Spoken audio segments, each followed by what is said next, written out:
자, 오늘 제목이 좀 독특한데, 워터폴 기업에서 순환보직 커리어 개발하기 라는 제목입니다. 현재 상태는 보안 컨설팅 3개월차 대기업 S사에 근무하시는데, 이분이 처음으로 일하시는 게 아니에요. 영업으로 입사 2년을 채우신 다음에 보안 컨설팅 팀으로 보직 변경이 되신 거예요. 이런 식으로 워터폴 기업에서는 사람을 순환해서 쓰는 경우도 많습니다. 저 팀에 사람이 부족하면은 거기에 새로 채우기보단 기존에 있는 사람을 돌려서 그쪽에서 경험을 할 수 있게 하는 것처럼, 이거는 사실 워터폴 외국계 기업도 동일해요. 여러 가지 일을 경험해 볼 수 있게 한다는 모토를 가지고 있습니다. 그래서 회사라는 거는 기본적으로 클 때 대기업의 특징은 외부의 전문가도 데려오지만은 다른 적성을 찾을 수 있게끔 하는 기회를 제공해 주는 것도 장점이 있어요. 이게 단점도 있어요. 이게 장점과 단점이 있긴 있는데, 기존의 경영 방식의 형태가 이런 형태예요. 그래서 삼성 같은 데도 처음에 한 7, 8년 전에는 취업을 할 때 이렇게 인사팀에서 물었어요. 원하는 직무를 하지 못할 수도 있는데 그래도 괜찮냐, 그래도 우리 회사에 들어올 것 같으냐. 요즘은 이렇게 안 해요. 요즘은 딱 포지션이 있는 직무에서 딱 적성이 딱 정확한 직무를 가지고 온 사람을 오히려 좋아해요. 근데 예전에는 이 직무 저 직무 월급만 주시면 제가 어떤 직무든 하겠습니다, 이런 사람을 되게 좋아했어요. 이게 시대의 변화에 의해서 좀 달라진 거예요. 어쨌든 이분이 그럼 왜 이렇게 바꿀 수 있었느냐, 이거는 정보 처리 기사가 있었기 때문입니다. 이게 소프트웨어 개발 등급이란 걸 한번 볼게요. 소프트웨어 개발 등급이라고 해서 우리나라의 공공기관이나 대기업의 컨설팅을 할 때 여기에 프로젝트 수당으로 이렇게 산정이 되는 건데, 초급 기술사는 기사 자격을 가진 사람을 기준점으로 삼아요.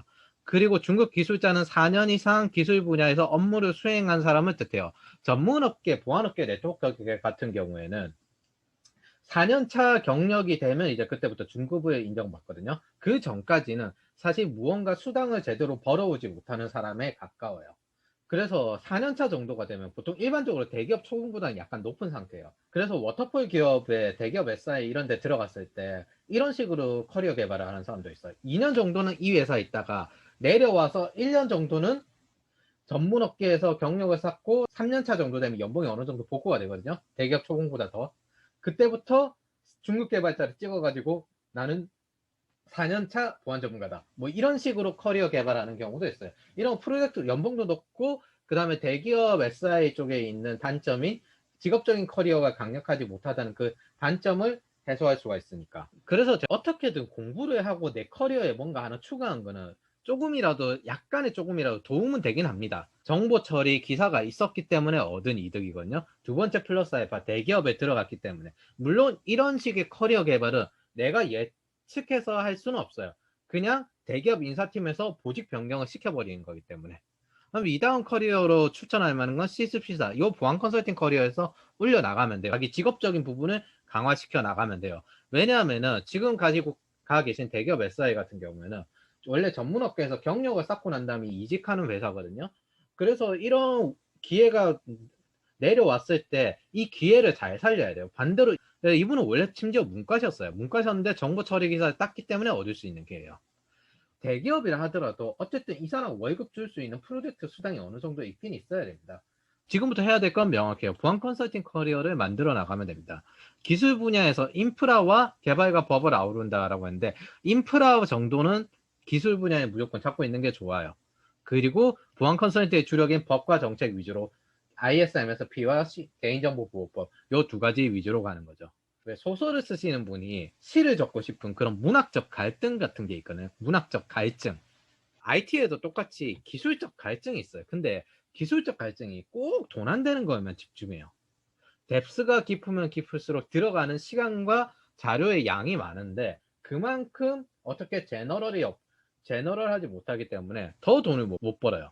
그래서 여러분들이 항상 다음 스텝을 생각을 할 때는 이 다음에 스스로 힘든 과제를 결정하고, 그 다음에 거기에 대응해서 달성하면 도파민이 발생하고, 그런 식으로 자부심을 가지고 점점 기술이 재밌게 되는 거거든요. 근데 그게 시장과 거리를 두고 자기 재미를 기준점으로 흘러가게 되면 이렇게 돈 안 되는 기술을 공부하게 돼요. 제가 누누이 말하지만 돈 되는 거 공부하기에도 굉장히 바빠요. 자, 그럼 우선 질문으로 넘어가 볼게요. 보안 컨설팅 직무로 시작할 때 일반적인 커리어 패스는 무엇인가요? 유튜브에는 경영자, 엔지니어, 연구자로 나누었는데, 개인적으로 영업 직무에 들어가서 사업 부서로 일했을 때 흥미를 느껴 경영자 쪽에 커리어를 쌓고 싶긴 합니다. 팀장 경험을 해서 한다면 CIO, CTO, 그 다음 IT 사업 부서를 총괄하는 뭐 이런 식으로 단계적으로 설계할 수 있어요. 이런 식으로 경영자를 장기적으로 바라보시는 분들 같은 경우에는 석사를 공학 석사로 안 가고 MBA 석사로 가기도 해요. 이게 뭐냐면은 보안의 시작점으로 모예킹이나 보안 컨설팅이나 뭐 보안 관제로 시작할 수 있어요. 근데 장기적으로 어느 정도 주변 도메인을 다 알고 들어가야 돼요. 그리고 그 보안의 시작점을 기반으로 해서 IT 전체를 총괄하는 시작점으로 볼 수도 있어요.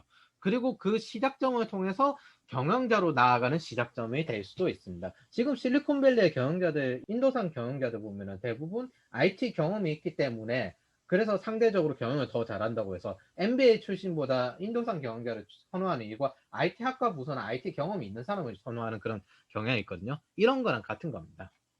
요즘은 실무 경영자, 그러니까 작게 보면은 가게인데 가게 사장이 주방을 할 줄 알고 홀에 나오는 그런 형태라고 생각을 하시면 돼요.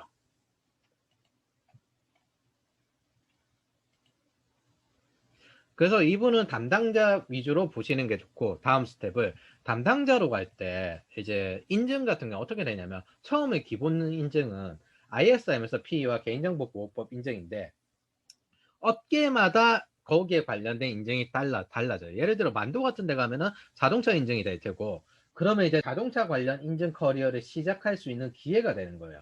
이게 보안기획팀에서 하는 일들입니다. 이게 3년간 단역의 자세로 지원 업무를 하면서 경험을 쌓으라고 하셨는데, 포트폴리오는 어떻게 준비하는 게 좋을까요? 포트폴리오는 업무 경험이고요. 거기에 관련된 그 외 커리어, 자기 공부하는 것들 기반인데, 회사에서의 일과 외부에서 이직할 때 필요한 그 기술 스택이나 아니면 커리어 같은 것들은 회사 일만으로 쌓아 나갈 수 없습니다. 언제나 성장은 회사도 개인도 외부의 새로운 것들을 가져와 가서 여기서 내 커리어로 만들고 업무에 녹이면서 양적 성장을 통해서 질적 성장으로 넘어가거든요. 그 양을 어디서 찾아오냐? 언제나 외부에서 가져오는 거예요.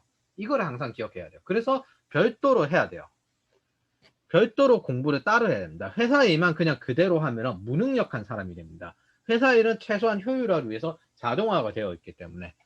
자격증은 여기에 적어놓은 대로 순서대로 그냥 최대한 빨리 취득할 수 있는 대로 따면 될 텐데, PMP는 요즘은 굳이 선호를 안 하는 것 같아요. 7, 8년 전에는 그래도 어느 정도 PM이 되려면 대부분 다 땄는데, 요즘은 PMP는 거의 안 따는 것 같고, 나머지는 보안 전문가에 필요한 자격증들과 그 다음에 심사원 관련된 내용들입니다. 올해 전자금융 기반 취약점 진단 프로젝트를 들어갔는데 어떤 부분을 숙지하고 있어야 될지.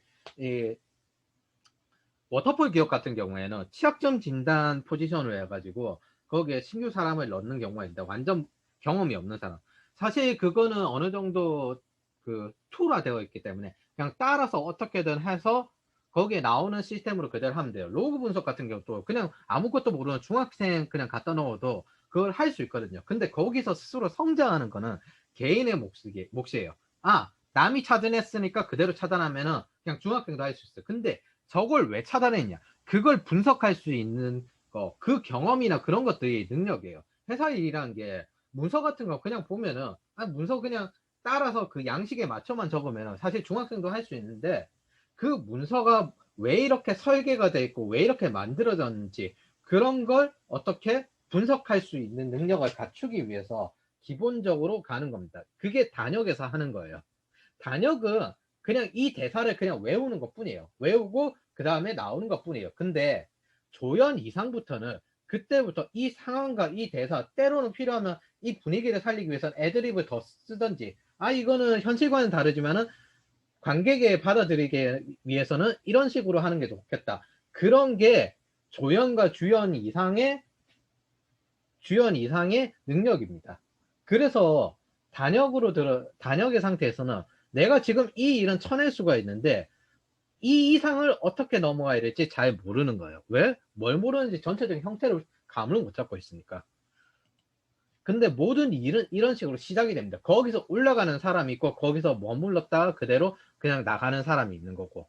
자, 그럼 생비전공자가 이렇게 했을 때 툴 돌리는데 보고서는 기계적으로 옮겨 적어도 뭐 되는 수준인데, 일은 편해요. 일은 편한데 여기서 스스로 개발을 해야 위로 올라가요. 남들과는 달라야 올라갈 거 아니에요.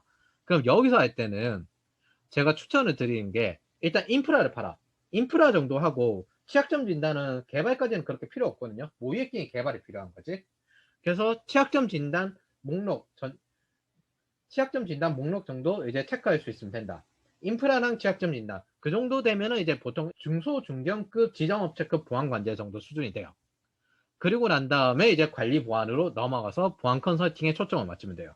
왜냐하면 저는 추천해 드리는 게 인프라 관련된 과정이 많은 리팩토링 과정과 컨솔리에 있는 관리적 보안 과정 이거 두 개를 시급하게 들으라라고 전달을 해 드렸어요. 그리고 신규 시스템 분야 인프라를 심화시켜서 저희가 지금 클라우드화로 전환을 시키고 있는 거거든요. 클라우드 관련된 내용을 만들고 있는데 클라우드 쪽으로 팔아 이런 식으로 말씀을 드렸습니다. 기술적인 부분에 대해서 인프라는 절대 손을 놓지 마라.